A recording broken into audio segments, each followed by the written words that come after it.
Hello everyone खुलुमबाय आरो नोंथांमोनखौ बयखौबो गिबियावनो एबाउट बड' सेलिब्रिटिज यूट्यूब चेनेलावहाय बरायग्रोनानै लाग्रोनाय जाबाय लोगोफोर नोंथांमोनाथ' गोबाव समनिफ्रायनो नायनो थाखाय नेनानै थानाय थैनि गाब आबुं बर' सावथुननि पार्ट 9 खौहाय नुखांखाबाय जानांगौ। ओमफ्राय लोगोफोर गोबां नायगिरि बिथांमोना थैनि गाब आबुं बर' सावथुननि पार्ट 10 खौ माला होगोन होनना आंनाव कमेन्ट्स खालामहरदोंमोन। स' लोगोफोर बे भिडिअखौ स्पेशली बिथांमोननि थाखाय बानायनाय जादों जाय बिथांमोना कमेन्ट्स खालामहरदोंमोन कि थैनि गाब आबुं बर' सावथुननि पार्ट 10 खौ माब्ला आपल'ड होगोन होनना।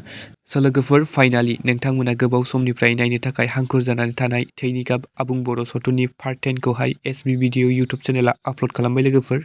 स' लोगोफोर नोंथांमोना जाय नायनो थाखाय एक्साइटेड जानानै दंमोन नोंथांमोना एसबी भिडिअ यूट्यूब चेनेलाव थांना नायब्लानो जाबाय आरो जाय नायखांखो कमेन्ट्सआव खोन्थाहरब्लानो जाबाय लोगोफोर नोंथांमोना नायनानै माबायदि मोनदों। स' लोगोफोर नोंथांमोना जाय थैनि गाब आबुं बर' सावथुननि पार्ट 10 खौ नायखांबाय नोंथांमोना पार्ट 11 खौबो नायनो थाखाय एक्साइटेड जाबाय जानानै दं जानांगौ।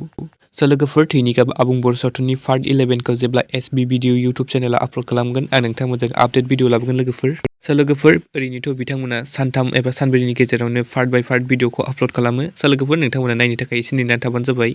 स' लोगोफोर दिनैनि सर्ट आपडेटआ बेनोमोन। नोंथांमोना भिडिअखौ नायनानै मोजां मोनोब्ला लाइक खालामबानो जाबाय आरो सोरबाफोर चेनेलाव गोदानै फैदोंब्ला साबस्क्राइब खालामना होबानो जाबाय आरो जाय पार्ट 11 खौ नायनो थाखाय एक्साइटेड जानानै दं कमेन्टआव खोन्थादो लोगोफोर। स' लोगोफोर गोजोन्थों एन्ड थेंक्स फर वाचिं।